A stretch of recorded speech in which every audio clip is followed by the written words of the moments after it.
নমস্কার বন্ধুরা, দেখো আজকে আমি চিংড়ি মাছ আর পাবদা মাছ রান্না করব।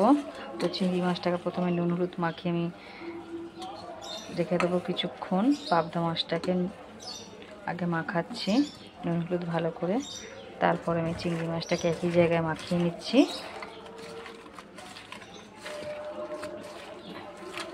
এবার এটা কিছুক্ষণ দেখো চিংড়ি মাছটাকে আমি ভালো করে মাখিয়ে নিয়েছি।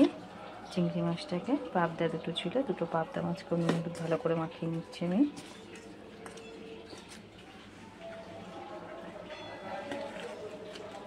নুন হলুদ মাখিয়ে রেখেছিলাম, কড়াইতে তেল দিয়েছি, তেল দিয়ে তেলটা গরম হয়ে গেছে। এবার আস্তে আস্তে চিংড়ি মাছগুলোকে দিয়ে দেবো। চিংড়ি মাছগুলোকে এবার লাল লাল করে আমি ভেজে নেবো। ভেজে নিয়ে তুলে তারপর তোমাদের রান্নাটা আমি দেখাচ্ছি। চিংড়ি মাছগুলো ভাজা হয়ে গেছে, এবার আমি আস্তে আস্তে করে এগুলোকে তুলে নেবো। ভালো করেই ভেজেছি অনেকটাই। মাছগুলো তুলে কড়াইতে আমি একটু কালো জিরে, একটু কুচনো রসুন অল্প করে দিলাম। এবার একটু সামান্য কাঁচা লঙ্কা কুচি, তারপরে পেঁয়াজ কুচি,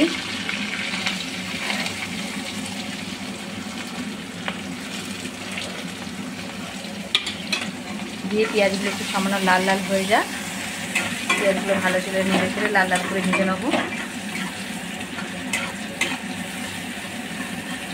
এটা একটা ভালো পারি না, যেমন পারি তেমন তোমাদের সামনে করে দেখানোর চেষ্টা করছি, তবে যেমন কীভাবে বলতে পারছি না, আশা করা যায় ভালোই হবে। করে ভাজা হয়ে গেছে, এবার আমি এর মধ্যে টমেটো কুচি দিচ্ছি। তোমরা কতটা কি বুঝতে পারছো জানি না। অল্প দেবো সামান্য একটু চিনি, অল্প করে নুন,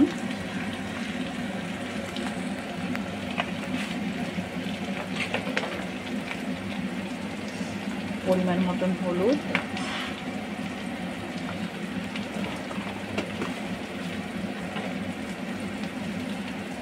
একটু কাশ্মীরি লঙ্কার গুঁড়ো,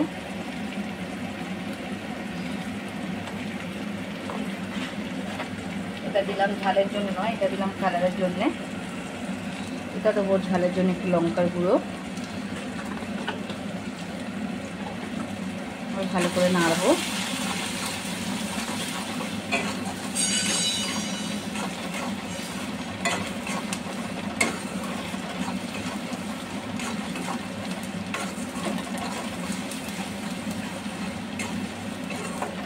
এবার আমি বেটে রেখেছিলাম সর্ষে, ভালো করে ভাজা হয়ে গেছে। এবার আমি সর্ষে আর কাঁচা লঙ্কা বাটাটা এর মধ্যে দিয়ে দিলাম। শুধু সর্ষে বাটা দিয়েও করা হয়, পেঁয়াজ দেওয়া হয় না তার মধ্যে। আজকে এটাতে একটু পেঁয়াজ দিলাম, অল্প রসুন কুচি দিলাম।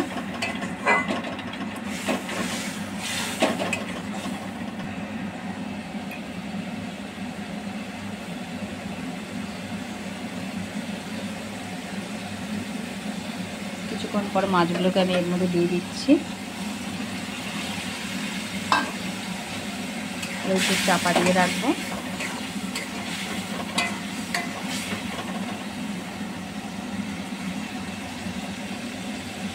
বন্ধুরা, আমি নতুন চ্যানেল খুলেছি। চ্যানেলটাকে উন্নতি করার জন্য তোমরা লাইক, কমেন্ট, শেয়ার, সাবস্ক্রাইবার করে দিও, তাতে আমার একটু ভালো হয়। চিংড়ি মাছটা হয়ে গেছে কমপ্লিট নামানো। দেখো কেমন হয়েছে, খেয়ে তারপরে বলো ভালো হয়েছে কিনা।